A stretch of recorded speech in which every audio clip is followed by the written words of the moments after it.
Hello, Bushnila here. Today's Tuesday, April 27th, and this is my Talk to Me Tuesday. I have been working on some fridge magnets for a housewarming gift for a friend, and I wanted to show my favorite kind of magnet to get for crafting. Magnets are these thicker ones. I have one on my fridge right now holding 4 school flyers all at once with just one magnet, so they're nice and strong. And I crocheted little flowers and glued them to the magnets.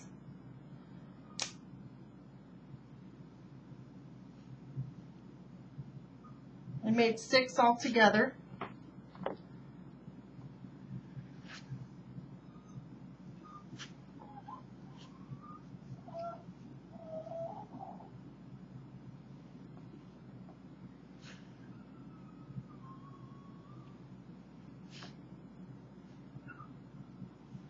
This project took me less than an hour.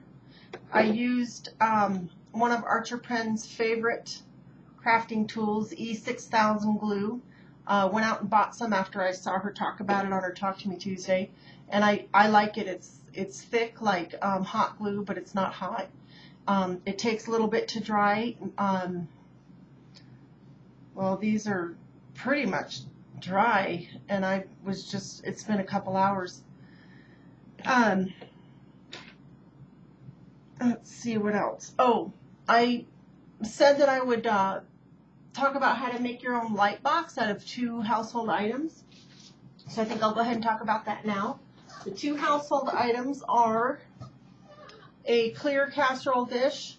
I've never tried it with a colored one. Sometimes they come in brown or blue or red. And then you set that over a pile of Christmas lights, clear Christmas lights. Put that on and I'll plug it in.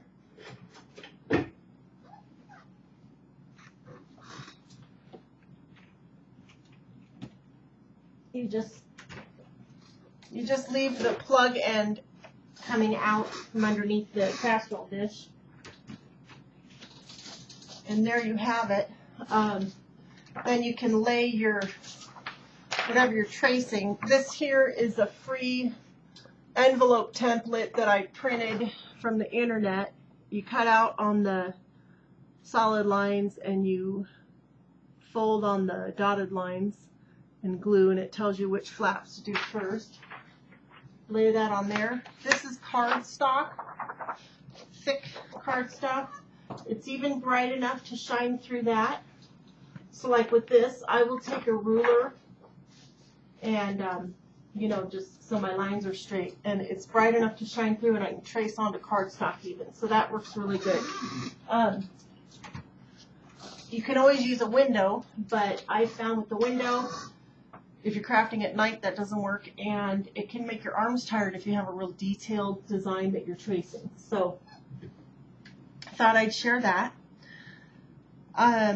My daughter had prom this weekend, and she made some of her hair accessories.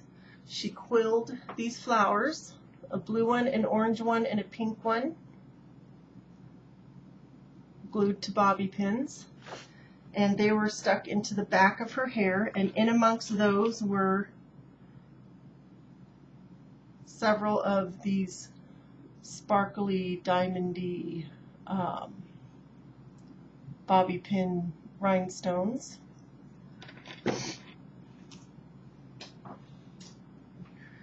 She's working a lot of hours, so she's not going to be making it Talk to Me Tuesday for quite a while here.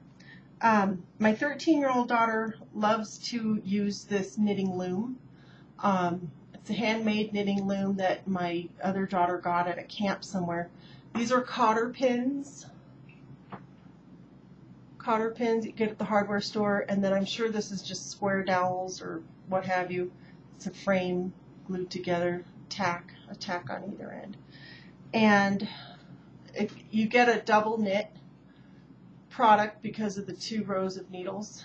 And my daughter is going to make several of these knitting looms, and we have a craft fair every November in town.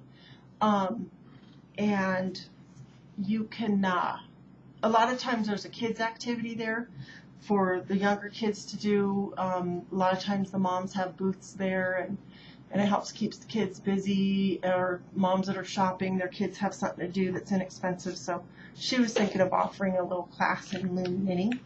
My 11-year-old, I taught her to knit a couple weeks ago. She's been having a lot of fun with her knitting. This is her first. She says, "Oh, it's uneven." I said, "It's just practice.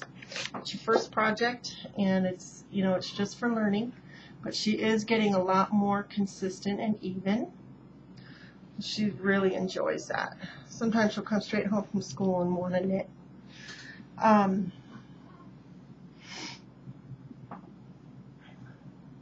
Did I show my... Yeah, I showed those. Okay, what else? Oh, I lost one of my Hufflepuff Dobby socks, the black one. I'm sure I'll find it at the bottom of a laundry pile somewhere, but it's still pretty cold at night and in the mornings here, and I like to have something extra thick and sturdy and warm to wear on my feet. So I talked about this book that I got about a month ago or so at a thrift store. I'm still going to be making these hooded sweater coats for my daughters. They know what colors they want.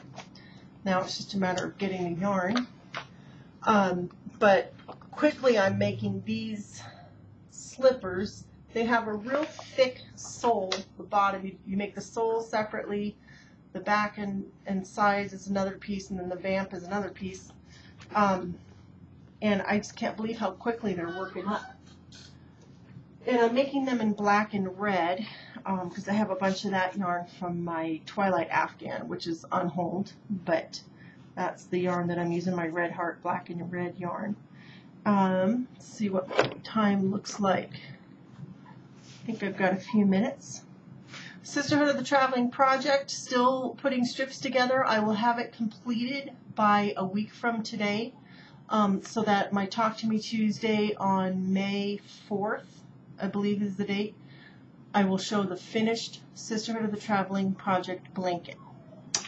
But there's really nothing to show from last time, just putting more strips together. And then, last thing I wanted to talk about, I have been reading Harry Potter again. I've gotten back into it, got back into the swing of picking up my book when I crawl in bed. And I have a few things I want to share, but I don't think I'm going to have time to share all of them, so I think what I'll do is just share one of them for the next few Talk to Me Tuesdays. In the Order of the Phoenix, on page 269,